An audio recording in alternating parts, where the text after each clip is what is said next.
Chapter 1. The midnight abduction. The carriage lurched over uneven cobblestones, and Elena braced herself against the worn velvet seat, her fingers clutching the leather satchel that contained everything she owned. The narrow streets of Blackwater twisted like veins through the old city, and fog clung to the lampposts like cobwebs. She shouldn't have been traveling alone at this hour. Everyone knew the stories about what prowled the night, but desperation had a way of making even the cautious reckless.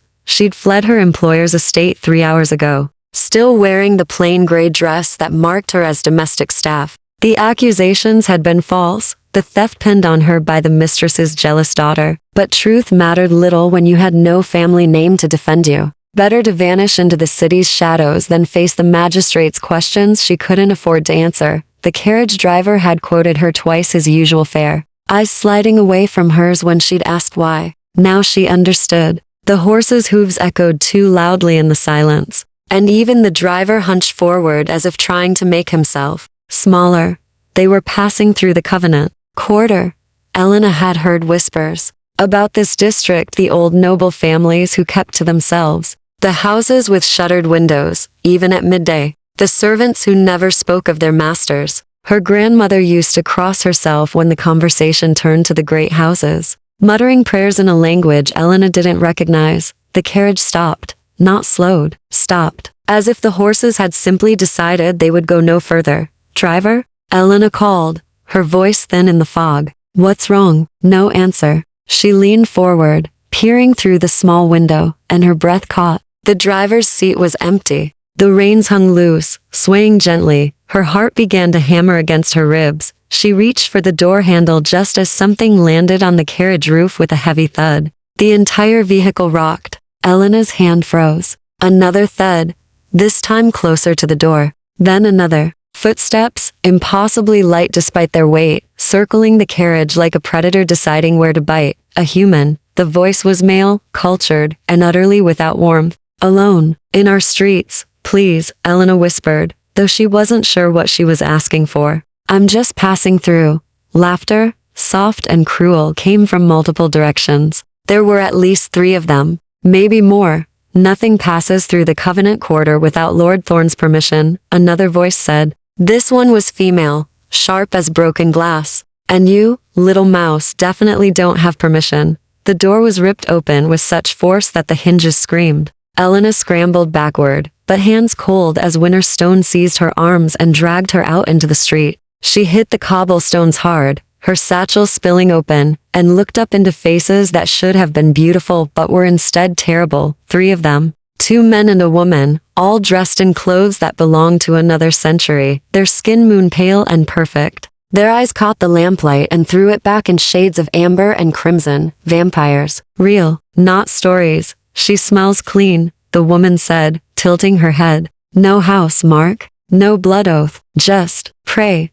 The Thornekeepers won't care about one human," the taller man said. "Especially not with the red moon rising. You could die." The new voice cut through the fog like a blade, and the 3 vampires froze. Elena felt the temperature drop, felt something ancient and powerful press against her skin, like a hand around her throat. A figure stepped from the shadows between the buildings. No, didn't step so much as materialized, as if he'd been woven from the darkness itself. He was tall, dark-haired, dressed in black that seemed to drink the light. His face was angular and stern, beautiful in the way that cathedrals were beautiful, built to inspire awe and fear in equal measure. But it was his eyes that made Elena's breath stop. They were silver, pure liquid silver, like moonlight made solid. "Lord Thorne," the female vampire breathed, and there was real terror in her voice now. All 3 of them dropped to one knee, heads bowed. The man Lord Thorne didn't acknowledge them. His silver eyes fixed on Elena where she knelt on the cobblestones, bleeding from a scrape on her palm, her hair falling loose from its pins. For a long moment, he simply looked at her, and she felt stripped bare under that gaze, as if he could see every secret she'd ever kept. "This human is under my protection," he said quietly. His voice was low, controlled, but it carried an absolute authority that made the air itself seem to obey. "Touch her again, and I will petition the Night Court to dissolve House Ashford entirely." The 3 vampires went whiter than they already were. "My lord, we didn't know leave." They left. One moment they were there. The next, They were simply gone, vanished into the fog like smoke. Elena tried to stand, but her legs wouldn't support her. She sat back down hard, her whole body shaking. Lord Thorn moved then, crossing the distance between them with impossible speed. And suddenly he was crouching in front of her, close enough that she could see the silver in his eyes. Wasn't uniform, it swirled. Like storm clouds. You're bleeding, he said. She looked down at her palm, at the thin line of red welling from the scrape.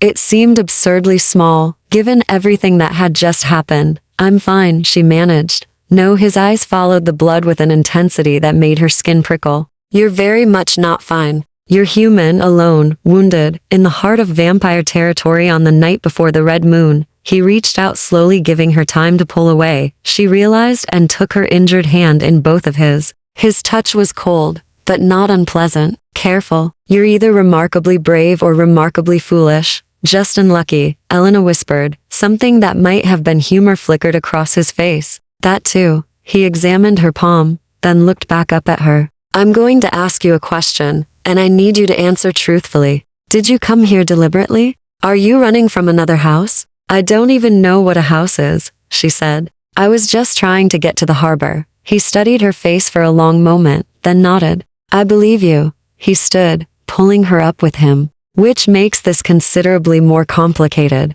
What does? The law, he said simply. You've been marked by Ashford vampires in my territory. By covenant rules, you're now my responsibility until the next new moon. His silver eyes met hers. I'm afraid, Miss Elena, that you'll have to come with me. Chapter 2.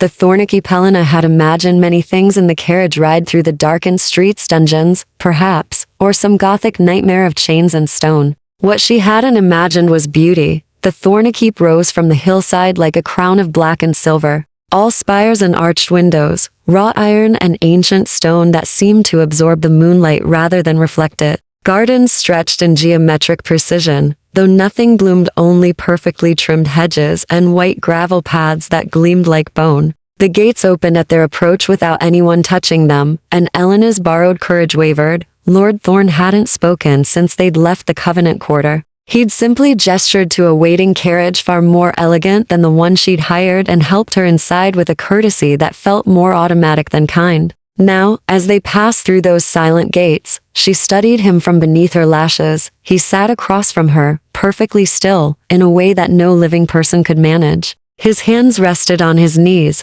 pale against the black fabric of his coat. He stared out the window at his own estate with an expression she couldn't read, not quite boredom, not quite melancholy. Something older and more complicated. You're afraid? He said, without looking at her. It wasn't a question, but Elena answered anyway. Wouldn't you be? Yes. Now he did look at her, and there was something startlingly honest in his silver eyes. Fear is the appropriate response to danger. But I want to be clear, you're not in danger from me. The laws that bind my kind are specific about such things. Laws, Elena repeated. The word felt strange in her mouth, applied to creatures she'd thought were only myths until an hour ago. You have laws? We have laws the way humans have heartbeats, Lord Thorn said. Necessary for survival. Without them, we'd have destroyed ourselves and your kind centuries ago. The carriage rolled to a stop before the manor's entrance, where twin columns of black marble framed enormous doors. The law that concerns you is simple.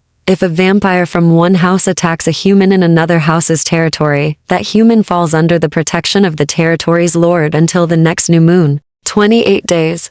And then you're free to go. He opened the carriage door and stepped out, offering his hand. Alive, unharmed, and with compensation for your inconvenience. It's meant to discourage territorial disputes. Elena took his hand because she had no other choice, and let him help her down. His grip was strong but careful, as if he was always conscious of how fragile humans were compared to him. And if I refuse? If I try to leave? Something dark crossed his face. Then the Ashfords would be within their rights to claim you instead. And I can promise you, Miss Elena, their hospitality is far less civilized than mine. The doors opened before they reached them, swung wide by a woman in a severe black dress, who couldn't have been more than 30, but carried herself with the authority of someone far older. Her hair was pulled back in a tight bun, and her eyes normal brown. Blessedly human swept over Elena with undisguised curiosity. Mrs. Callel, Lord Thorn said. This is Miss Elena. She'll be our guest for the next cycle.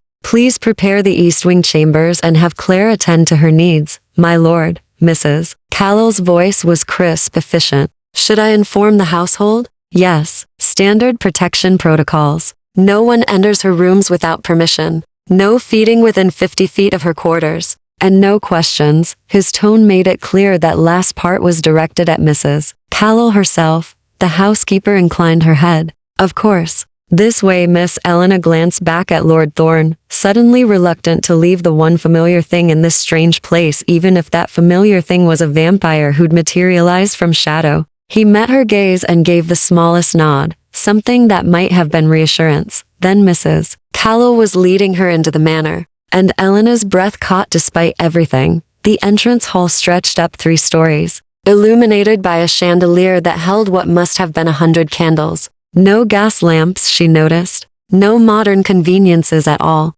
The walls were paneled in dark wood, carved with intricate patterns not decorative, she realized, but writing. Symbols she didn't recognize, repeated in endless variations. Blood oaths, Mrs. Callow said, following her gaze. Every vampire who's ever sworn loyalty to House Thorne has their mark on these walls. There are 7,342 of them. Lord Thorne can recite every name. That's Elena searched for a word. Impressive. That's loneliness, Mrs. Callow's voice was softer now. Each mark represents someone who's gone to dust, while he remains. But don't repeat that I said so. They climbed a sweeping staircase, passed through corridors lined with portraits of stern-faced nobles in outdated clothes, and finally reached a set of rooms that made Elena want to weep. The bedroom alone was larger than the servants' quarters she'd shared at her last position. A 4-poster bed dominated the space, draped in deep blue velvet. A fireplace already crackled with warmth. Windows overlooked the gardens, though heavy curtains could shut out the world entirely. The bathroom is through there, Mrs. Callow said, pointing to a door. Hot water, soap, clean towels. Your clothes, she eyed Elena's plain gray dress with professional disapproval, are unsuitable. I'll have Claire bring something appropriate. I can't accept, you can and you will. You're under Lord Thorne's protection now. That means you represent his house. We have standards. But her voice wasn't unkind. Claire will be here within the hour. She's human like us, and she'll answer your questions. The ones I'm not permitted to. Mrs. Callow moved toward the door, then paused. One more thing, miss. Lord Thorne doesn't sleep. None of them do. Not really. They rest during the day, but night is when they're fully awake. You'll hear them moving through the house after dark, footsteps, voices, doors. Don't be alarmed. And whatever you do, don't leave your rooms without an escort until you understand the rules. What rules? All of them, Mrs. Callow said, and closed the door behind her. Elena stood alone in the borrowed room, in a vampire's manor, 28 days away from freedom, and finally let herself shake. Chapter 3. The watcher in the dark. Elena couldn't sleep. She'd tried. After Claire, a cheerful girl of perhaps 20 with freckles and an incongruous smile, had brought her a midnight blue dress and helped her bathe and change, Elena had climbed into the enormous bed and pulled the covers to her chin. The fire burned low. The house settled into silence, but her mind wouldn't quiet. Every creak of floorboards made her freeze. Every whisper of wind against the windows sounded like breathing. She kept seeing those 3 vampires in the street, their perfect faces and terrible eyes, the casual way they discussed what to do with her. And then Lord Thorne, appearing like judgment itself, his silver eyes stripping her bare. You're under my protection. What did that mean, really? Protected from what? From whom? And at what cost? Around 3 in the morning, she gave up and went to the window. The garden spread below, ghostly white in the moonlight. Paths wound between the hedges in patterns that seemed almost ritualistic. And there, on one of those paths, a figure stood motionless, staring up at her window. Lord Thorne. Elena's breath fogged the glass. Even from this distance, she could see the tension in his shoulders, the rigid way he held himself. He didn't move, didn't shift his weight the way a living person would. He simply stood and watched, and she wondered if he'd been there all night. If he always stood in his gardens like a statue, counting the hours until dawn, before she could think better of it. She grabbed a shawl from the wardrobe and slipped out of her room. The corridor was dark, lit only by occasional candles in sconces. Mrs. Callow had said not to leave without an escort, but surely the gardens were safe. Surely the master of the house wouldn't hurt her when he was the one who'd claimed her protection. She found a side door near the kitchens, blessedly unlocked, and stepped out into the night. The cold hit her immediately, sharp enough to make her gasp. Her breath misted in the air as she followed the white gravel paths toward where she'd seen Lord Thorne standing. Her slippers made soft, crunching sounds with each step, impossibly loud in the silence. She rounded a hedge and stopped. He stood perhaps 10 feet away, still as death, his eyes fixed on something she couldn't see. This close, she could make out details she'd missed before the severe cut of his jaw. The way his dark hair fell just past his collar. The ancient quality to his stillness that suggested he'd been practicing it for centuries. "You were told not to leave your rooms," he said, without looking at her. Elena pulled the shawl tighter. "You were watching my window. I was ensuring your safety. From out here?" Now, he did turn to face her, and his expression was unreadable. "I have excellent hearing. If you'd been in distress, I would have known." He tilted his head slightly. "Why aren't you sleeping? Humans need rest.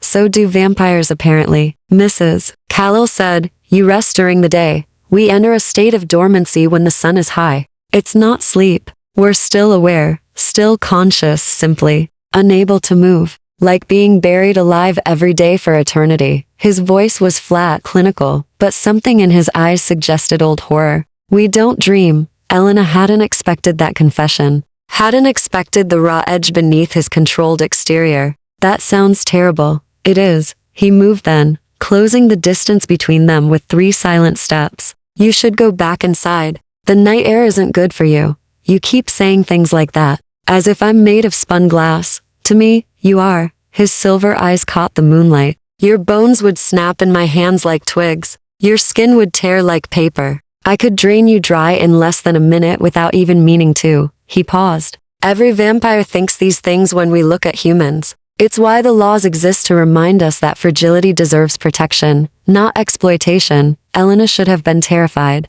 Part of her was. But another part, the part that had been called worthless and disposable her entire life, felt something else entirely. Seen, acknowledged as something precious, even if only because of her breakability. "Is that why you saved me?" she asked. "The law?" "Partly." He looked away, back toward the darkened horizon. "And partly because I despise House Ashford. They're reckless, arrogant, and they treat humans like livestock. If I could find a legitimate reason to petition for their dissolution, I would have done it decades ago. So I'm useful to you." "Yes." He didn't soften it, didn't try to make it palatable. "Your presence here, under my protection, embarrasses them. It suggests they can't control their own vampires. It weakens their position with the Night Court." He turned back to her. "But that doesn't mean I'll allow harm to come to you. The law is the law, and I keep my oaths. All of them." There was something almost grim in the way he said it, as if his honor was a burden rather than a virtue. "What happens after 28 days? Elena asked. "You said I'd be free to go, but the Ashfords know what I look like now. Won't they just come for me again?" Lord Thorne's expression went very still. "That depends." "On what?" "On whether you choose to accept a formal alliance with House Thorne." He said it carefully, as if the words themselves were dangerous. "A blood oath of protection. It would bind you to my house permanently, give you our mark and our name. You'd be untouchable by other houses, safe.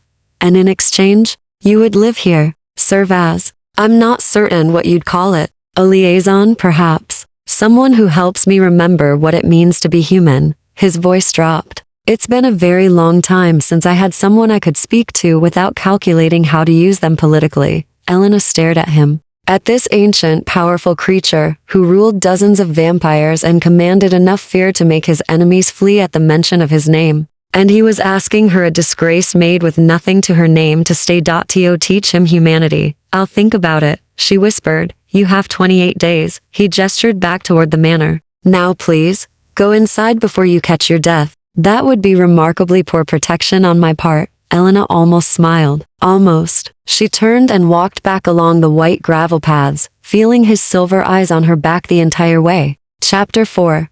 The habits of the deadly days developed a rhythm. Strange as it was, Elena woke each morning to find breakfast waiting: fresh bread, butter, jam, tea that steamed in delicate porcelain cups. Claire would arrive shortly after, chattering about household matters, seemingly unbothered by the fact that their employers were creatures of the night. Elena learned that Claire had been with House Thorne for 3 years, that she was paid generously, that she'd come from a situation not unlike Elena's own. Lord Thorne doesn't tolerate cruelty, Claire had said, arranging Elena's hair one morning. Not to humans anyway. What he does to other vampires who break his rules, well, that's different. But we're safe here. Safer than anywhere else in the city, honestly. Elena spent her mornings exploring the manor, always with Claire or Mrs. Callel as escort, always aware of the boundaries. The library became her refuge, 3 stories of books in a dozen languages, some so old the pages crumbled at the edges. She found volumes on vampire history, carefully penned records of house lineages, treaties written in blood-red ink that might not have been ink at all. But it was the afternoons that unsettled her most. The house would go quiet around 2 o'clock. A stillness that felt wrong in a building with so many occupants. She'd ventured out of her rooms once during that dead hour, and found the corridors empty, every door closed. The very air heavy with waiting. Mrs. Callel had found her standing frozen in the hallway. "Dearest," the housekeeper had said quietly. "They're all in their chambers now, conscious but immobile, vulnerable." She'd given Elena a significant look. It's considered the gravest offense to disturb a vampire during Dearest. Even the humans who serve them know to keep silent. Elena had returned to her rooms and sat by the window, watching the sun track across the sky, and tried not to think about Lord Thorne lying somewhere in this vast house, aware, but trapped in his own body, counting the hours until he could move again, like being buried alive every day for eternity. And no wonder he seemed so controlled, so careful. When half your existence was forced paralysis, perhaps the other half required rigid discipline just to feel real. The house woke at sunset. Elena learned to recognize it, a subtle shift in the air. The sound of doors opening, footsteps in distant corridors, voices, low and musical, speaking in languages both familiar and strange. The vampires of House Thorne, emerging from their Dearest, and the manor coming alive in ways that had nothing to do with life. Lord Thorne came to her rooms each evening at 8 o'clock precisely. He never entered without permission, always waited in the doorway until she invited him in, and even then remained standing unless she specifically asked him to sit. The formality of it was both comforting and strange, as if he needed these rules to remind himself how to interact with someone he wasn't commanding. Tonight, he'd brought a chess set. "Claire mentioned you were bored," he said, setting the board on the small table near the fire. The pieces were carved from black and white marble, beautiful enough to be museum pieces. "I thought you might appreciate a distraction." Elena settled into the chair across from him, studying the board. "I haven't played since I was a child. My father taught me before he died. Then I'll go easy on you." There was the faintest hint of humor in his voice. He didn't go easy on her. He played with the patience of someone who had centuries to consider each move, but also with a ruthlessness that suggested he'd forgotten how to lose graciously. Elena lost the first game in 12 moves, the second in 15. "You're letting me last longer," she said, rebuilding the board.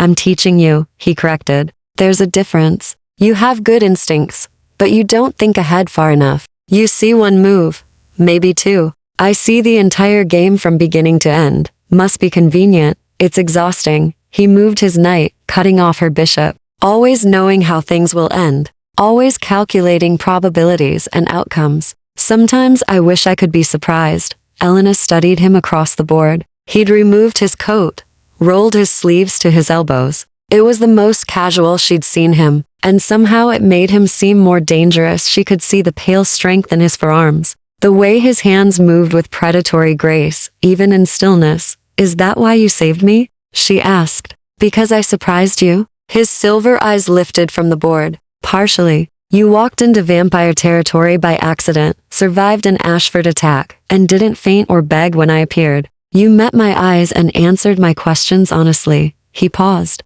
"Yes, you surprised me. I was terrified. I know. I could hear your heartbeat. But you didn't let fear make you stupid. That's rare." He captured her rook. "Most humans who encounter us either freeze completely or do something foolish. You did neither." Elena moved her queen, knowing it was probably a mistake, but enabled to see a better option. "What about the others here? Claire, Mrs. Callel, are they all under your protection too?" "In a sense. They're sworn to House Thorne, blood oaths freely given. They can leave if they choose, but while they're here, they're mine to protect. And I take that responsibility seriously." His expression darkened. "I've seen what happens to humans in houses that don't, the casual cruelties. The way some vampires forget that pain and fear aren't entertainment. But you don't forget." No, he moved his queen, and Elena saw the trap too late. Checkmate. "I don't forget." They played 3 more games in silence. Elena lost them all, but each time she lasted longer, saw further ahead.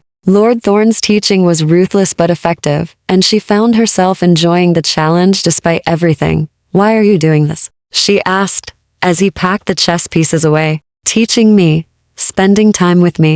The law says you have to protect me, not befriend me." He went very still, his hands pausing over the marble pieces. When he finally spoke, his voice was quiet. "Because in 300 years, Miss Elena, I've forgotten what it feels like to have a conversation that isn't a negotiation. To sit with someone who doesn't want something from me." He looked up, and there was something almost vulnerable in his silver eyes. "You're here because you have to be. But you're not pretending to enjoy it for political gain. You're not calculating how to use me. You're just here."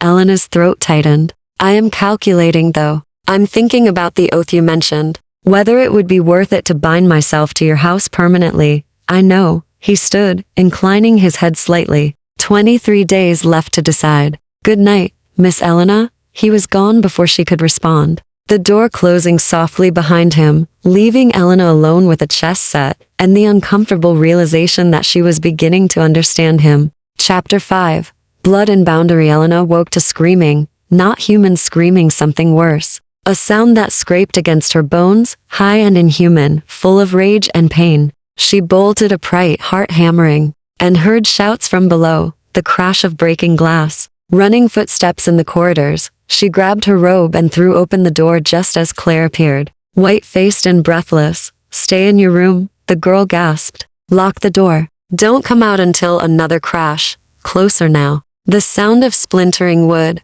and then Lord Thorne's voice, cold as winter. "I said kneel." Elena pushed past Claire and ran toward the sound, ignoring the girl's protests. She knew it was foolish Mrs. Callow's warnings about boundaries, about not interfering in vampire business, but something in Lord Thorne's voice had been wrong. Too controlled. The kind of control that came just before violence. The great hall was chaos. 3 vampires knelt on the marble floor. Held there by Lord Thorne's guards, she recognized them now. The silent figures who moved through the manor like shadows. But it was the 4th vampire that held her attention. He was pinned against the wall by Lord Thorne himself, feet dangling 6 inches off the ground, held there by one hand around his throat. "You fed from a human servant without consent," Lord Thorne said, his voice terrible in its quietness. "In my house, under my roof," she offered. The vampire choked out. His face was young, perhaps 19 when he'd been turned, but his eyes were old and cruel.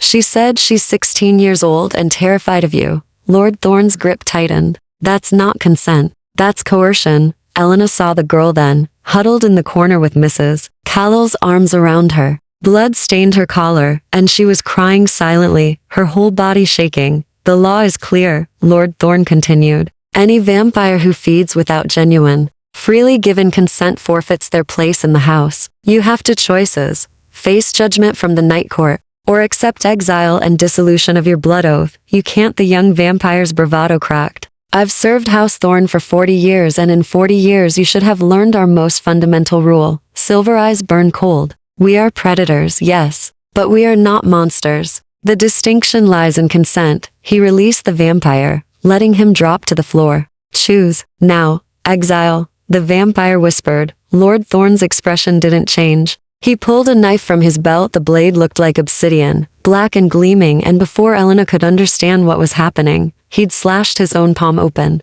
Blood welled, darker than human blood, almost black in the candlelight. "By my blood I release you," he said, and pressed his bleeding palm to the vampire's forehead. "Your oath to House Thorne is void. Your protection is revoked. Your name is struck from our walls." The vampire screamed. Light blazed from where Lord Thorne touched him, not warm light, but cold, blue-white, like lightning frozen in time. When it faded, the young vampire's skin had lost its luminescence. He looked diminished somehow, smaller. "You have until dawn to leave the city," Lord Thorne said. If any of my house sees you after sunrise, they have permission to end you. Go."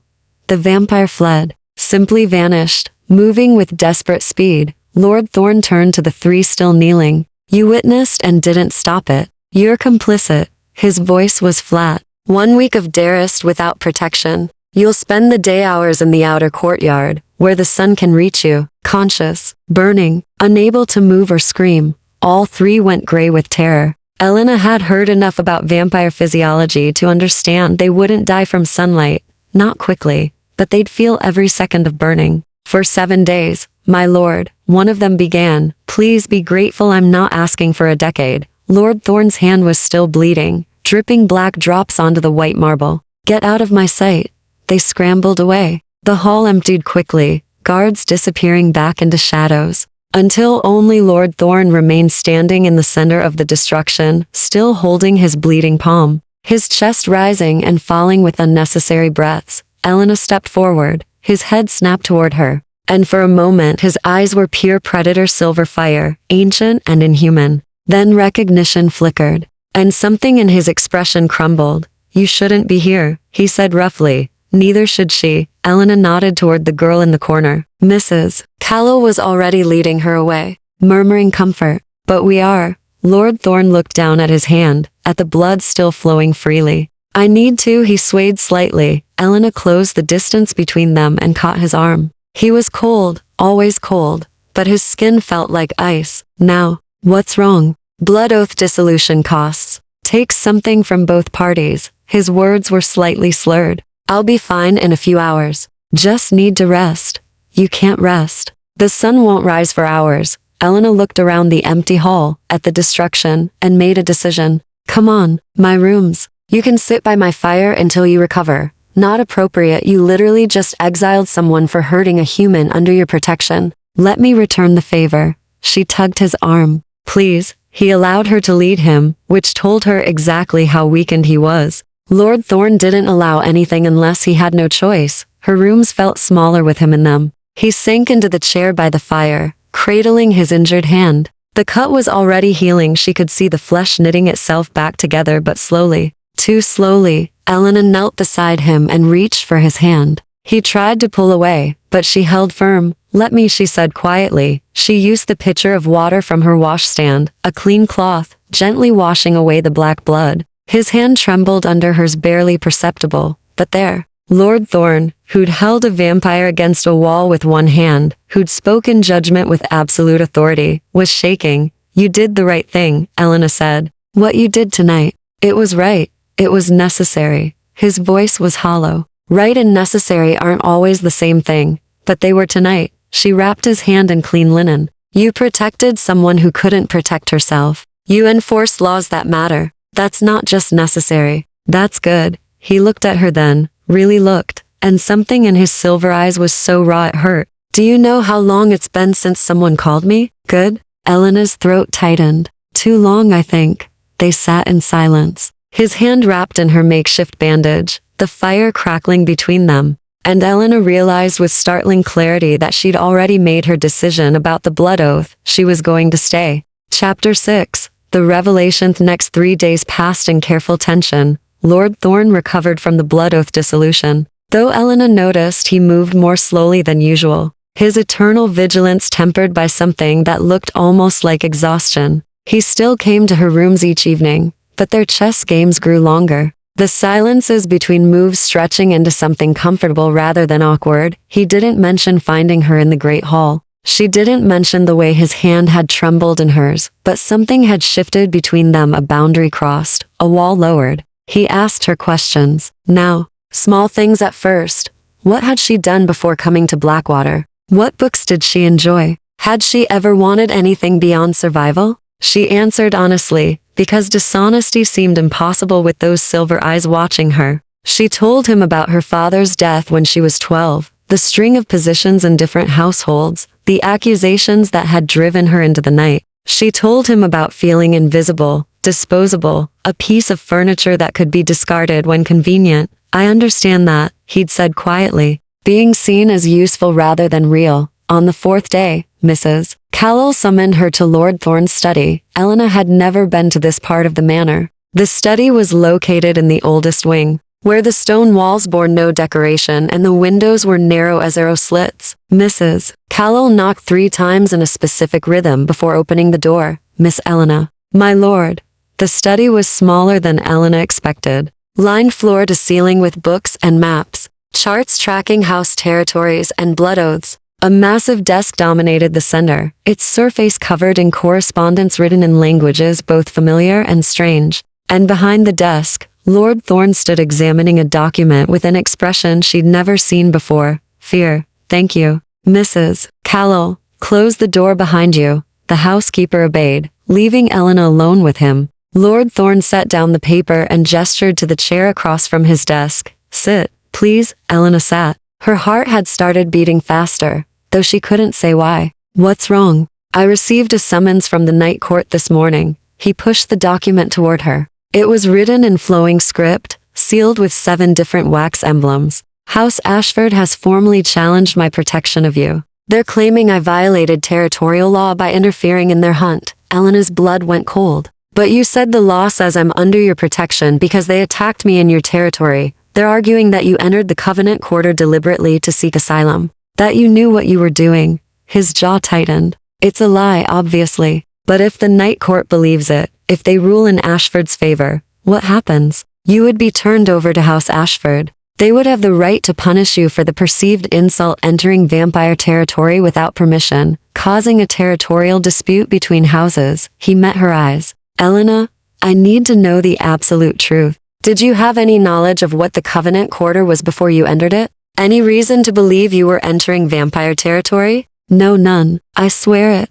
The words tumbled out. The driver charged me extra, and I didn't understand why. I'd never even heard of the Covenant Quarter before that night. He studied her face for a long moment, then nodded. I believe you, but the Night Court will require proof. They'll want to question you directly, read your intentions, verify your story. He paused. That means they'll access your memories. How? Blood magic. An elder vampire will taste a single drop of your blood and see everything you experienced that night, your thoughts, your fears, your intentions. It's invasive and unpleasant, but it's the only way the court accepts evidence from humans. Elena's hands were shaking. She clasped them in her lap. When? 3 days. The hearing is scheduled for the red moon. His expression darkened. Which is not a coincidence. House Ashford is pushing for the hearing to take place during the one night when vampire law is flexible. What does that mean? Lord Thorne came around the desk and leaned against it, close enough that she had to tilt her head back to meet his eyes. Once every lunar cycle during the red moon, the old laws take precedence over the new ones. It's meant to honor our history, remind us where we came from. But some of those old laws are brutal, ancient. They include provisions for blood trials, combat challenges, and he hesitated. Forced blood oaths. Forced, Elena repeated. I thought you said blood oaths had to be freely given. Under normal law, yes. But under Red Moon law, a house can bind a human without consent if they can prove the human caused harm to their territory or reputation. He crouched down so they were eye level, his silver eyes intense. If the Night Court rules against us, House Ashford could force a blood oath on you before the sun rises. You would be theirs. Completely. Forever. The room felt too small suddenly. Too cold. Can we fight it? Challenge the ruling? I can invoke the right of substitution, offer myself for combat trial in your place. But Ashford would choose their champion, and they'll choose someone strong enough to make it a real fight. His voice went very quiet. I would win, but the outcome would be messy, public. It would start a war between our houses that could drag on for decades. So what do? We tell the truth at the hearing and hope the Night Court is fair. He didn't sound hopeful. And we prepare for the possibility that they won't be. Elena forced herself to breathe slowly, to think. You said I have 23 days to decide about taking your blood oath. What if I took it now? Before the hearing? Would that change anything? It would make you formally mine. But it wouldn't prevent the hearing. They'd still question whether my original protection was valid. He reached out slowly and took her hand, the one that had bandaged his days ago. Elena, I won't lie to you. If you take my oath now, you're binding yourself to me permanently. Even if we win at the hearing, there's no undoing a blood oath once it's sealed. But I'd be safe. From other houses, yes. From the consequences of this trial, possibly. His thumb traced over her knuckles. But you'd also be mine in ways that matter. My blood would run in your veins. You'd feel my emotions when they're strong enough. You'd be bound to house Thorn until you die of old age, or choose to become one of us. Elena looked at their joined hands, her skin warm and living, his cold and eternal. She thought about the chess games, the careful courtesy, the way he'd exiled a vampire for hurting a servant, the way he'd admitted to loneliness and called it exhausting to always know how everything would end. What if I want to be yours? She whispered. His eyes widened. For the first time since she'd met him, Lord Thorn looked genuinely shocked. You don't know what you're saying. Yes, I do. She tightened her grip on his hand. I'm saying I choose you. I choose this house. I choose to stay. Chapter 7. The blood oath. Lord Thorn stood so abruptly that Elena nearly fell from her chair. He paced to the window, his back rigid, hands clenched at his sides. You can't choose this, he said, his voice strained. Not like this. Not because you're afraid of what House Ashford might do. A blood oath made under duress isn't truly consensual, even if the words are willing. Elena rose and crossed to him. I'm not choosing out of fear. I'm choosing because in the past week, I've felt more seen, more valued, more human than I have in years. Because you exiled one of your own vampires to protect a servant girl. Because you sit with me every evening and teach me chess, even though you could be doing 1,000 more important things. Those aren't reasons to bind yourself to me for life. Then, what are the right reasons? She moved to stand in front of him, forcing him to look at her. Tell me, what would make this choice valid in your eyes? He stared at her, conflict written across his features. If you wanted it, not needed it, not feared the alternative, wanted it. His voice dropped to barely a whisper. If you looked at what I am, ancient, cold, dead in all the ways that matter, and still chose to tie your living warmth to my darkness, I do want it, Elena said. I want to stay here. I want to learn all those rules Mrs. Callow keeps hinting about. I want to understand why you have 7,000 names carved on your walls, and why that makes you lonely instead of proud. She took a breath. I want to know what happens when you stop calculating and just exist.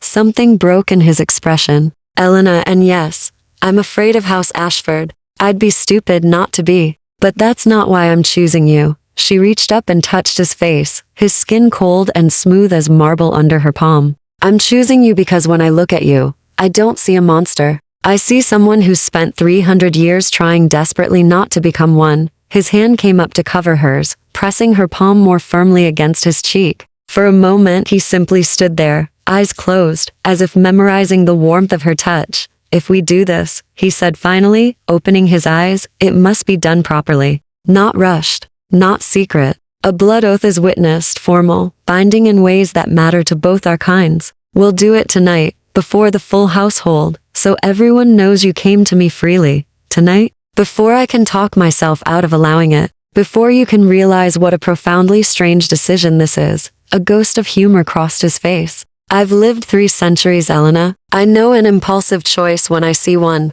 but I'm selfish enough to accept it anyway. He called Mrs. Callow first, then Claire, then the senior members of his house. By the time sunset deepened into full night, the great hall had filled with vampires and humans alike. Elena stood at the center in a dress Claire had brought her, deep crimson, the color of blood and binding. With silver embroidery at the collar and cuffs, Lord Thorn had changed as well. Into formal black, with the sigil of House Thorn embroidered over his heart, a thorn branch wrapped around a silver moon. He looked ancient and terrible and beautiful, every inch the lord of his domain. The household formed a circle around them. Elena recognized some faces, the guards who'd restrained the vampires nights ago, servants she'd passed in corridors, vampires who'd nodded politely when their paths crossed. All of them watching with expressions that ranged from curiosity to approval to something that might have been pity. Mrs. Callow stepped forward, carrying a silver chalice and an obsidian blade. We gather to witness a blood oath freely given and freely accepted. Let any who contest this binding speak now. Silence. Even the air seemed to hold its breath. Elena Winters, Mrs. Callow said, her voice formal. Do you understand the nature of the oath you're about to swear? That it will bind you to House Thorn until death or transformation. That you will carry Lord Thorn's blood in your veins and be subject to his protection and his laws? I understand. Elena's voice didn't shake. Do you swear this oath of your own free will, without coercion or duress? I swear it. Mrs. Callow turned to Lord Thorn. Adrian Thorne, Lord of House Thorne, do you accept this human into your house? Do you swear to protect her, provide for her, and honor her autonomy, even as she bears your mark? Adrian. Elena realized she'd never heard his first name spoken aloud before. I swear it, he said, and his voice carried the weight of centuries. Mrs. Callel handed him the obsidian blade. He took it without hesitation and drew it across his palm, the same palm Elena had bandaged days ago. Black blood welled immediately, pooling in his hand. He let it drip into the chalice, 3 drops that seemed to absorb the light rather than reflect it. Then he offered the blade to Elena. Her hand trembled as she took it. The blade was cold, sharp enough that she barely felt it cut her palm. Red blood, human, warm, alive, dripped into the chalice, mixing with his. Where the 2 bloods met, they swirled together but didn't quite merge. Red and black in constant motion, Lord Thorne Adrian took the chalice and lifted it high. By blood given and blood received, I bind Elena Winters to House Thorne. Let all present bear witness. He drank half the mixture, his expression never changing, then offered the chalice to Elena. She took it with both hands. The mixed blood was cold and warm simultaneously, wrong in ways that made her hindbrain scream. But she brought it to her lips and drank. It tasted like metal and midnight, and something ancient beyond words. Like drinking moonlight and iron and centuries of loneliness. It burned, going down, cold fire that spread through her chest, her arms, her entire body. Adrian caught her when her knees buckled. I've got you, he murmured, low enough that only she could hear. The binding takes a moment. Just breathe. Elena tried to breathe, tried to focus. But the world had gone strange. She could feel something vast and old pressing against her consciousness, could feel Adrian's presence like a second heartbeat overlapping her own. His emotions washed over her, concern, fierce protectiveness, and underneath it all, a loneliness so profound it made her want to weep. Then it settled. The world snapped back into focus. Welcome to House Thorne, Adrian said, loud enough for everyone to hear. Elena Winters is mine to protect and mine to defend. Let any who harm her answer to me. The assembled vampires bowed. The humans curtsied or bowed their heads. And Elena stood in the center of it all, Adrian's blood singing in her veins, and realized she'd just changed her fate forever. Chapter 8. The Seagoth attack came 2 nights before the hearing. Elena woke to the sound of shattering glass and Adrian's voice in her head, not words. Exactly, but urgent emotion. Danger, stay hidden, don't move. The blood oath, she realized dimly. He could project to her now, communicate without sound. She rolled out of bed and grabbed the first thing she could use as a weapon, a heavy brass candlestick from the mantel. Footsteps thundered in the corridor outside, and she heard Claire screaming somewhere distant. The sound cut off abruptly. The door burst open. Not Adrian. 3 vampires she didn't recognize, their eyes amber and hungry, wearing the colors of House Ashford, green and gold. The leader smiled, and his fangs were already extended. The little human who caused so much trouble, he said, advancing into the room. Lord Ashford sends his regards. He's decided not to wait for the court's decision. Elena backed toward the window, candlestick raised. I'm under House Thorne's protection. I took the blood oath. You can't touch you? We're already touching Thorne territory, girl. What's one more violation? He lunged. Elena swung the candlestick with all her strength. It connected with his temple with a satisfying crack, and he stumbled. Knocked-down vampires were harder to hurt than that, but surprised enough that she could dart past him. She ran. The corridor was chaos. Vampires fought vampires, the sound of their combat like thunder. She saw Mrs. Callel hustling a group of human servants toward the safe rooms, so Adrian's guards engaging Ashford's forces with brutal efficiency. Blood splattered the walls, black and red mixing in ways that made her stomach turn. Elena, where are you? Adrian's presence in her mind was frantic now. She tried to answer, to project back, but didn't know how. Instead, she ran toward where she'd last seen him, the Great Hall, and nearly collided with Claire. Thank God, Claire gasped. She had a cut across her cheek already bruising. We need to get you to the vault. Lord Thorne's orders all humans to the vault until the attack is repelled. Where is he? Fighting. Elena. Please. Another crash. Part of the ceiling collapsed, raining plaster and ancient timber. Through the gap, Elena saw the night sky and silhouetted against the moon. 2 figures locked in combat on the roof, Adrian and another vampire, this one larger, older. Moving with the terrible grace of something truly ancient. Lord Ashford himself, Claire whispered. Oh, God, he came personally. Elena watched Adrian move faster than she'd ever seen him, his usual control abandoned in favor of pure lethal efficiency. But Lord Ashford was strong, and he fought with the cruel confidence of someone who'd survived centuries of challenges. Adrian took a blow that should have shattered his spine. He rolled with it, came up bleeding black blood from a wound in his side, and Elena felt his pain echo through the bond. Not the physical sensation, but the emotional impact, frustration, fury, and underneath it all, fear. Not for himself, for her. I have to help him, Elena said. Are you insane? You're human, exactly. Elena's mind raced. She'd spent a week reading vampire histories, learning their laws, understanding their nature. And she'd learned one crucial fact. Vampires were stronger than humans in almost every way. But they were also bound by their own rules in ways humans weren't. She ran for Adrian's study. The books she needed were still on his desk: treaties, laws, the documentation he'd been preparing for the hearing. She grabbed the one bound in red leather, flipped through pages written in blood ink until she found what she remembered: right of intervention, during active house warfare. Any human sworn to the defending house may invoke sanctuary law. If said human presents themselves voluntarily to the attacking lord and offers parley, hostilities must cease until terms are heard or the parley is formally rejected. It was an old law, ancient, probably intended to protect human servants caught in vampire conflicts. But the wording was clear. Elena took a deep breath and ran back to the great hall.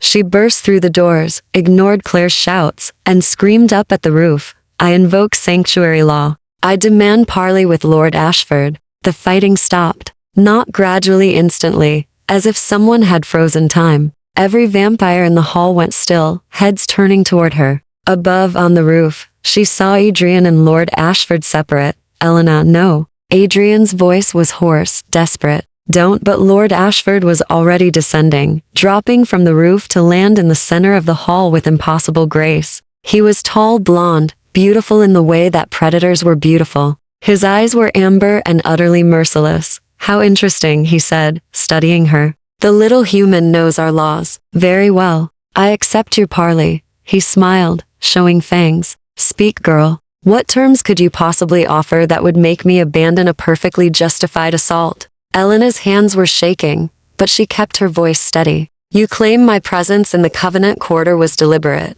That I sought asylum with House Thorne to insult House Ashford. That's correct. Then let the Night Court read my blood and determine the truth. Not during the red moon when old laws apply, but on neutral ground, with neutral witnesses. She took a step forward. If they find I came deliberately, I'll submit to House Ashford's judgment. But if they find I was truly ignorant, you withdraw all claims and pay reparations to House Thorne for this attack. Lord Ashford's eyes narrowed. And why would I agree to that? I have you surrounded. I could simply take you now, because if you do, you'll violate sanctuary law. Every house in the city would have grounds to challenge you. The Night Court would be forced to intervene. Elena met his amber gaze. You'd win this battle, but lose the larger war. Your house would be diminished for decades. Silence. Lord Ashford studied her with new interest, something almost like respect flickering in his expression. Adrian, he called up to the roof. Where did you find this one? She argues like a diplomat. Adrian dropped down beside Elena, moving to stand slightly in front of her.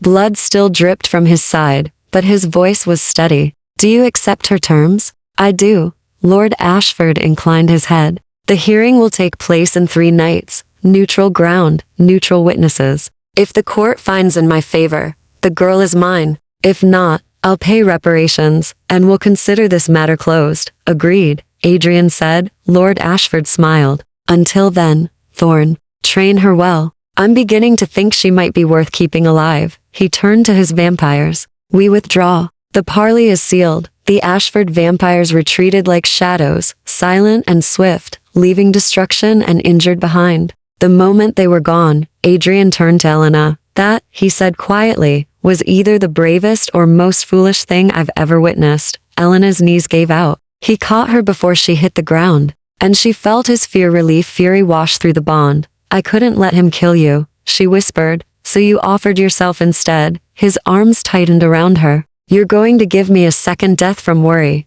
But he didn't let go. Chapter 9. The Inderluthethy Manor spent the next day in tense recovery. Servants swept up broken glass and debris. Vampires who'd been injured during the attack retreated to their chambers to heal in the dearest. Mrs. Callow coordinated repairs with grim efficiency. Her usual composure cracked only by the tightness around her eyes. Elena helped where she could, despite Claire's protests that she should rest. But sitting still felt impossible when her blood hummed with nervous energy. The bond with Adrian amplifying everything she felt until her emotions seemed too large for her skin. She could sense him throughout the day, even during his dearest. His presence was muted, but constant, like a heartbeat in the back of her mind. She felt his worry, his anger at himself for not anticipating the attack. And underneath it all, a tenderness so fierce it frightened her. When sunset came, he found her in the library. Elena looked up from the book she'd been pretending to read and felt her breath catch. Adrian's wound had healed, but he looked exhausted in ways that went beyond the physical. His usual careful control was frayed at the edges. "You should have stayed in the vault," he said, without preamble. "You're welcome," Elena replied, "for saving your life and possibly your house's reputation." "I didn't need saving," but his voice lacked conviction. "You were losing." She closed the book and stood. "Lord Ashford was stronger than you expected. I could feel it through the bond, your fear that he'd kill you and then come for me anyway." Adrian's jaw tightened. "The bond shouldn't be that strong yet. It usually takes weeks for emotions to transmit clearly. Maybe I'm a fast learner," she crossed to him. "Or maybe you're feeling more than you usually allow yourself to feel." He looked at her for a long moment, then turned away, pacing to the window. "I'm 300 years old, Elena. I've survived house wars, plagues, the collapse of empires. I've watched everyone I've ever cared about turn to dust or transform into something I barely recognize." His voice was quiet but raw. "I learned a long time ago that caring deeply is a liability. That control and distance keep you alive. And lonely. Yes, and lonely." He pressed his palm against the glass. "But loneliness is survivable. Loss isn't.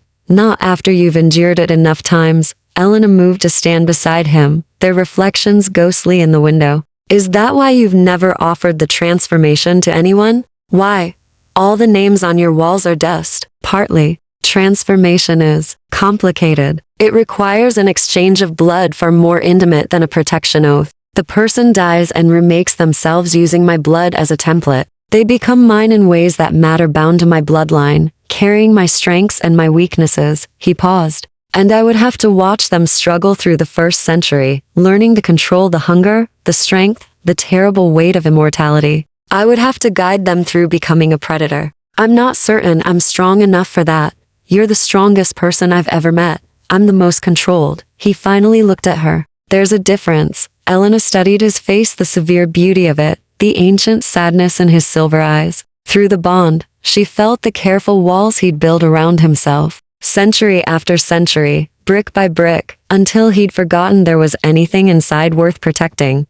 "What if I don't want you controlled?" she said softly. "What if I want to see what you're like when you stop calculating and just feel?" His eyes widened. "Elena, you've spent 3 days preparing for the hearing, teaching me everything I need to know about night court protocol, about how to present my memories for reading, about what to expect from the elder vampires." She took his cold hand in her warm one. "But you haven't asked me how I'm feeling, if I'm frightened, if I need anything beyond information." Something cracked in his expression. "Are you frightened?" "Terrified," she admitted. "Lord Ashford's vampire will taste my blood and see everything, not just that night, but everything leading up to it. All my memories of being dismissed, discarded, called worthless. All the reasons I had nowhere to go and no one to turn to." Her voice caught. "They'll see how desperate I was, how broken." Adrian's free hand came up to cup her face, his thumb brushing away a tear she hadn't realized she'd shed. "They'll also see your strength,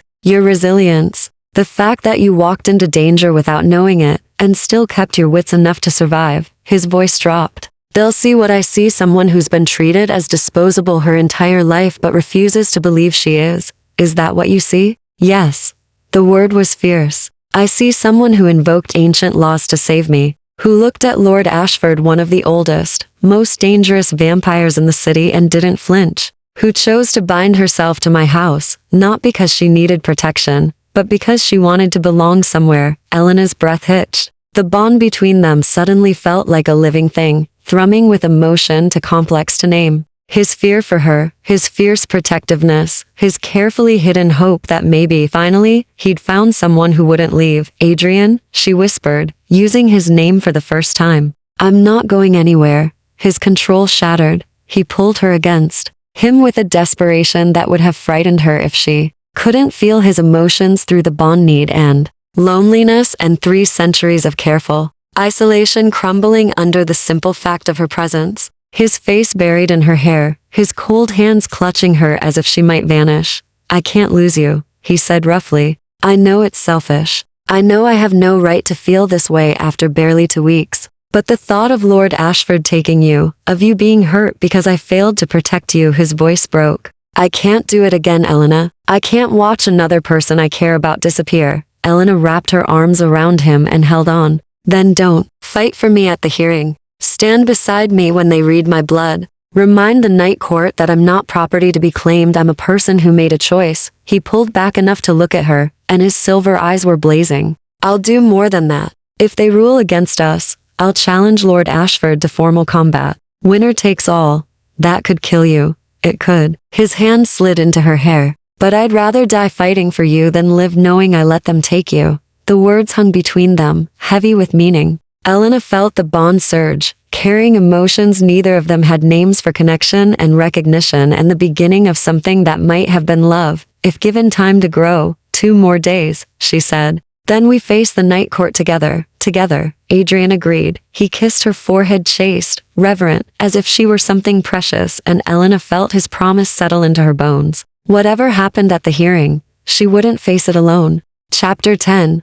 The showdown. The Night Court convened in the oldest part of the city. In catacombs that predated Blackwater itself, Elena descended the stone steps between Adrian and Mrs. Callowell, her hand tucked into the crook of Adrian's arm. She wore black mourning colors, Adrian had explained, to show she understood the gravity of the proceedings. Her hair was pinned back severely, exposing the mark on her neck where Adrian's blood oath had left a silver tracery like frost against her skin. The chamber at the bottom was vast, circular, lit by hundreds of candles that threw dancing shadows across walls carved with symbols older than language. 7 thrones stood in a semicircle, the 7 eldest vampires in the city, representing the 7 founding houses. They were already seated, each one ancient and terrible in different ways. Lord Ashford stood on the opposite side of the chamber with his own entourage, looking confident and cruel. When his amber eyes met Elena's, he smiled. The Night Court recognizes this dispute, the central elder said. Her voice was like wind through dead leaves, and her eyes were black from edge to edge, no white, no iris, just endless dark. House Ashford claims territorial violation and seeks custody of the human Elena Winters. House Thorne claims rightful protection under sanctuary law. We will hear both sides, then render judgment. Lord Ashford stepped forward. Honored elders, the facts are simple. This human entered the Covenant Quarter deliberately, seeking to provoke an incident between our houses. She knew vampire territory when she saw it. She chose House Thorne over House Ashford as an insult to my standing. That's a lie, Elena said, every head turned toward her. Adrian's hand tightened on her arm in warning, but she pulled away and stepped forward. I'm sorry for interrupting, she said, but I won't stand here and let him rewrite history. I didn't know what the Covenant Quarter was. I'd never heard of vampire houses or territories. I was running from false accusations and trying to reach the harbor before my former employer could have me arrested. So you claim ignorance, the black-eyed elder said. Yet you invoke sanctuary law with perfect precision during House Ashford's attack. You seem remarkably well informed for someone who knew nothing. I read, Elena said simply. Lord Thorne has an extensive library. I spent a week learning everything I could about vampire law because I wanted to understand the world I'd stumbled into. She met the elder's bottomless gaze. That doesn't mean I knew anything before that night. Words are easily spoken, Lord Ashford said. I request the blood reading. Let her memories speak truth. The elders conferred in whispers too low for Elena to hear. Finally, the black-eyed one nodded. House Ashford's request is granted. Elder Meredith will perform the reading. She gestured to the vampire seated at her right, a woman who looked no older than 40. With silver hair and eyes like pale jade, Elder Meredith rose and descended from her throne with fluid grace. She approached Elena slowly, giving her time to retreat. Child, do you consent to the reading? It will not harm you physically, but it is invasive. I will see everything you experienced that night, and everything that led to it. Elena glanced back at Adrian. Through the bond, she felt his support, his pride, his absolute faith in her. She turned back to Elder Meredith. I consent. The elder pulled a small silver needle from her robes. Your hand, please. Elena extended her hand, palm up. The needle pierced her finger, a sharp sting, and blood welled, red and human and alive. Elder Meredith caught a single drop on her fingertip and brought it to her lips. The world stopped. Elena gasped as she felt the elder's consciousness brush against hers. Ancient and vast and utterly inhuman. It was like being turned inside out, every memory laid bare, every secret exposed. She felt Elder Meredith sifting through her past, the false accusations, the desperate flight, the carriage ride through fog-shrouded streets. I didn't know, Elena thought desperately. I swear I didn't know. Elder Meredith's presence withdrew, and Elena staggered. Adrian caught her before she could fall, his arms solid and safe around her. Well?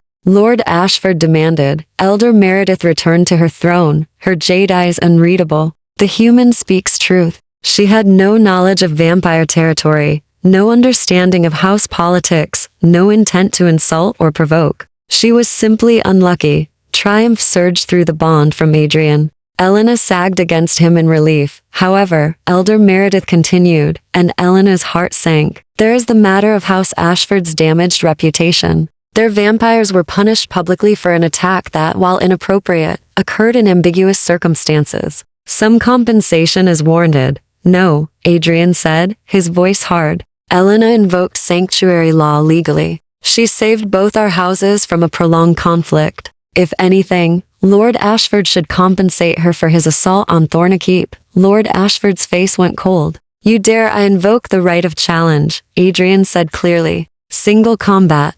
To settle this matter permanently. If I win, all claims on Elena are void and House Ashford pays reparations for the attack. If you win, he paused. You may have her. No. Elena grabbed his arm. Adrian, you can't. I can and I will. He looked down at her, and his silver eyes were blazing. Trust me. Through the bond, she felt his certainty, his calculated assessment of the risks, his absolute determination to end this. And underneath it all, that fierce protectiveness that had become as familiar as her own heartbeat. The challenge is accepted, Lord Ashford said, smiling. Let's end this, Thorn. The elders cleared the center of the chamber. Ancient rules were recited: no interference, no mercy, fight until one submitted or turned to dust. Weapons were offered and refused. This would be settled with bare hands and fangs, the old way. Elena watched from the edge of the circle as Adrian and Lord Ashford faced each other. Through the bond, she felt Adrian's focus narrow to a single point, felt his cold fury at everything Lord Ashford represented: cruelty, carelessness, the casual brutality toward those weaker. For the record, Lord Ashford said, I'm going to enjoy breaking you. You can try, Adrian replied. They moved. The fight was brutal, faster than Elena's eyes could follow. They were blurs of motion, strikes that would have killed humans, landing with bone-crushing force. Adrian fought with controlled precision, every move calculated. Lord Ashford fought like a brawler, all strength and aggression. Blood splattered the stone floor black on black, ancient and cold. Adrian took a blow that sent him crashing into the wall. Elena felt his pain echo through the bond and nearly screamed. But he was already moving, using the momentum to launch himself at Lord Ashford, his hand closing around the other vampire's throat. Submit, Adrian snarled. Never. Adrian's hand tightened. Through the bond, Elena felt his struggle, the part of him that wanted to end this permanently, to remove the threat Lord Ashford represented, but also his rigid adherence to law, to control, to being better than the monsters he fought. Submit, he repeated, or I'll make you dust. Lord Ashford's eyes went wide. For the first time, Elena saw real fear in them. I submit. Adrian released him and stepped back. Lord Ashford collapsed to the stone floor, gasping unnecessarily, old habit from when he'd been human. The challenge is won by House Thorn, the black-eyed elder announced. All claims on the human Elena Winters are void. House Ashford will pay reparations as agreed. This matter is closed. Adrian crossed the chamber to Elena and pulled her into his arms. She felt his relief crash through the bond, felt the careful control reassert itself now that the danger had passed. It's over, he murmured against her hair. You're safe. You're mine. It's over. Elena clung to him and let herself believe it. Chapter 11. The Choice. 3 weeks after the night court hearing, Elena stood in the gardens at midnight, watching frost form on the white gravel paths. Winter had arrived properly now, turning the Thornykeep grounds into something from a fairy tale, all silver and shadow and crystalline beauty. Her breath misted in the cold air, but she didn't go inside. She'd learned to appreciate these quiet moments, when the house was awake, but peaceful. When she could feel Adrian's presence through the bond without the urgency of crisis. He found her there, as she'd known he would. He always knew where she was now, just as she always knew where he was, a side effect of the blood oath that had grown stronger with time. "You'll catch cold," he said, draping his coat around her shoulders. It smelled like him, old books and night air and something indefinably Adrian. "I'm fine," but she pulled the coat closer anyway, grateful for the residual warmth it held from his body. Vampires didn't generate heat, but they retained it when they chose to. "I was just thinking about." He moved to stand beside her, close enough that their shoulders almost touched. "About what happens next." Elena watched the frost spread across a hedge, delicate and intricate as lace. "The immediate danger is over. House Ashford paid reparations, which you used to repair the damage to Thornykeep and compensate the injured servants. The night court has closed the matter. I'm safe. You are." His voice was careful, neutral. Through the bond, she felt him holding himself very still, emotionally as well as physically. "So I've been wondering, what am I now? What are we?" She turned to face him. "I'm bound to your house, carrying your mark, sharing your emotions through the blood oath. But we've never talked about what that means beyond protection and safety." Adrian was quiet for a long moment, his silver eyes reflecting the moonlight. "What do you want it to mean?" "That's not an answer.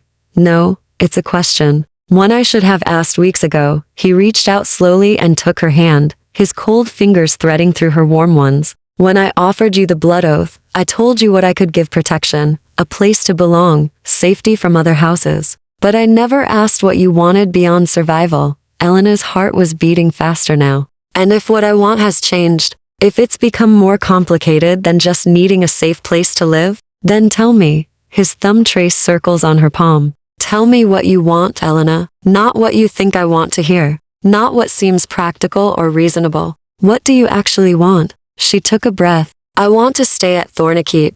Not as your responsibility or your political asset, but as your partner. Someone you trust enough to share the parts of yourself you keep hidden." She met his eyes. "I want the version of you that shattered in the library after the attack. The one who admitted to loneliness and fear. Not the Lord of House Thorn who calculates everything." Just Adrian. His expression cracked, vulnerability flooding through the bond. "You already have that version of me. You've had it since you bandaged my hand and called me good." His free hand came up to cup her face. "But Elena, I'm 300 years old. I'm cold. I don't sleep or eat or experience the world the way you do. I have centuries of habits and trauma and control mechanisms that I can't simply unmake. If you want a partnership with me, you need to understand what that means. Then help me understand." He pulled her to sit on one of the stone benches, keeping her hand in his. "It means I'll probably always be overprotective. That I'll struggle to remember you're not as fragile as I think you are. That sometimes I'll withdraw into old patterns of isolation because I've spent centuries believing it's safer not to care. I can handle that. It also means," he continued, his voice dropping, "that eventually we'll have to discuss transformation. You're 23 now. You'll age while I remain exactly as I am. In 20 years, you'll look older than me. In 40, you'll be elderly, while I'm still frozen at 37. His jaw tightened. "And then you'll die, and I'll have to continue without you for centuries more. Unless you choose to become what I am." There it was, the question that had been hovering between them since the blood oath, unspoken but always present. "And if I don't want transformation?" Elena asked quietly. "If I want to stay human, live a human life, and die a human death." Pain lanced through the bond, sharp enough to make her gasp. But Adrian's voice remained steady. "Then I'll honor that choice. I'll give you the best mortal life I can, for as long as you have. And when you're gone, I'll remember you as someone who chose to stay warm and alive and finite rather than become cold and eternal and controlled like me." "You think transformation would make me like you?" "I think it would change you in ways neither of us can predict. You'd have to learn to see humans as prey, to control instincts that are fundamentally predatory, to carry the weight of immortality." He looked away. I won't lie to you, transformation is beautiful in some ways. Strength, speed, senses beyond human comprehension. But it's also a kind of death. You'd lose the warmth of your blood, the rhythm of your heartbeat, the simple joy of tasting food or feeling sunlight on your skin. Elena absorbed this, feeling the truth of it through the bond, his ambivalence about his own nature, his genuine uncertainty about what he'd want her to choose. I'm not ready to decide about transformation, she said finally. Maybe I never will be, but I am ready to decide about us. She squeezed his hand. I choose partnership, Adrian, not possession. Not protection, partnership, which means you don't get to make decisions for me, even if you think you know better. It means we talk about things instead of you withdrawing to calculate alone. It means trusting that I can handle the truth about what you are, what you feel, what you fear, and in exchange, I promise to stay, to learn your world without losing myself in it, to remind you what it means to be human, even as I learn what it means to love something inhuman. She leaned forward until their foreheads touched. I choose you, Adrian. Not immortality, or power, or safety. You.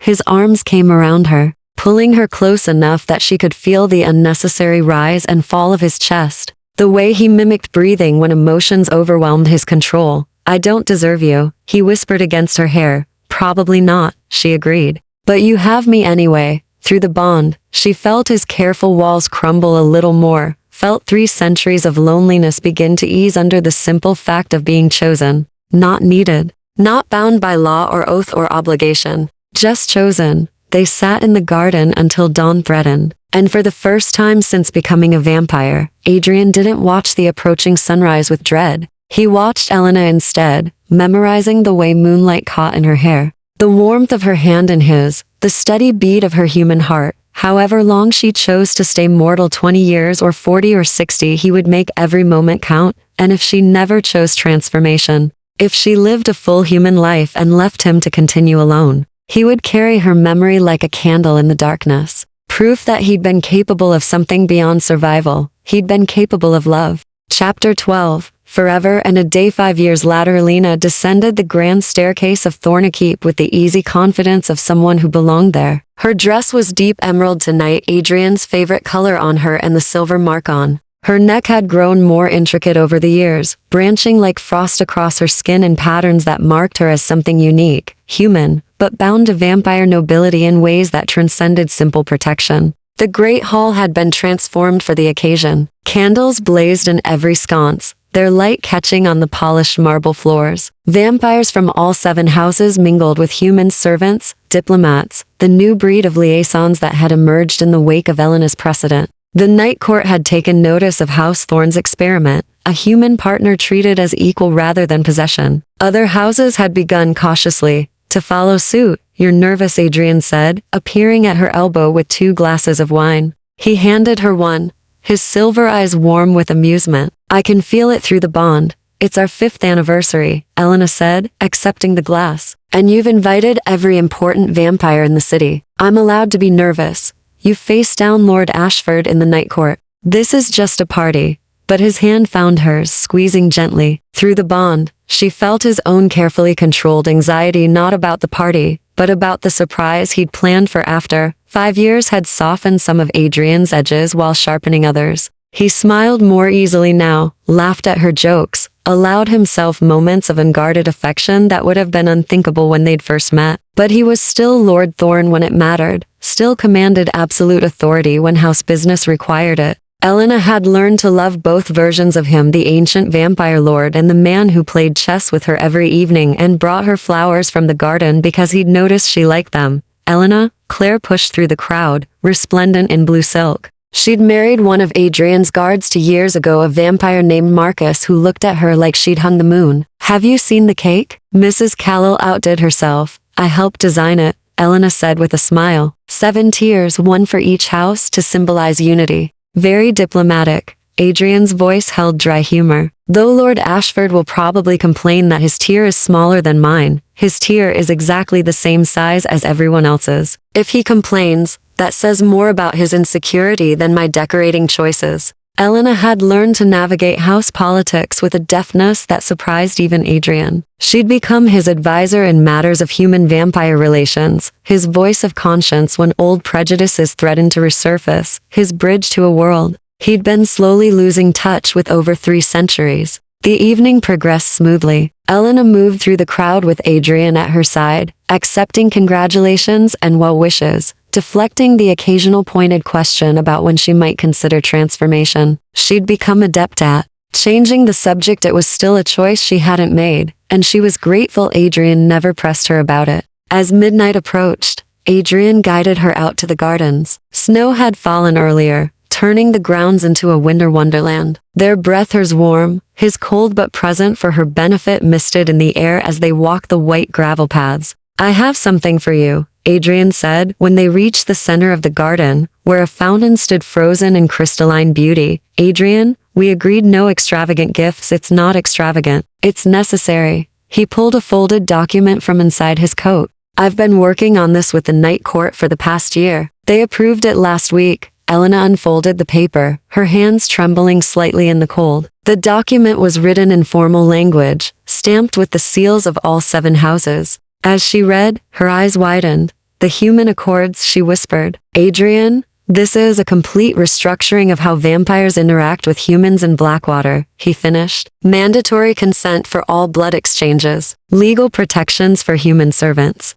The right to break house oaths without penalty under certain circumstances. Education requirements for young vampires about human autonomy and dignity." He paused. "Everything we've been working toward, codified into law, with your name as primary author." Elena looked up at him, tears pricking her eyes. "You did this. We did this," he corrected. "You showed me what was possible. You made me remember that being predators doesn't have to make us monsters." His hand cupped her face, thumb brushing away a tear. "You've changed House Thorn, Elena. Changed me. And now, maybe, we can change the whole city." She kissed him then, there in the frozen garden, with snow beginning to fall again, and felt 5 years of partnership and love and gradual transformation, not into a vampire, but into something neither of them had been before, truly whole. "I love you," she said against his lips, cold, calculating, 300-year-old control issues and all. "I love you," he returned, warm, stubborn, impossibly brave, and all, through the bond, their emotions tangled together, his ancient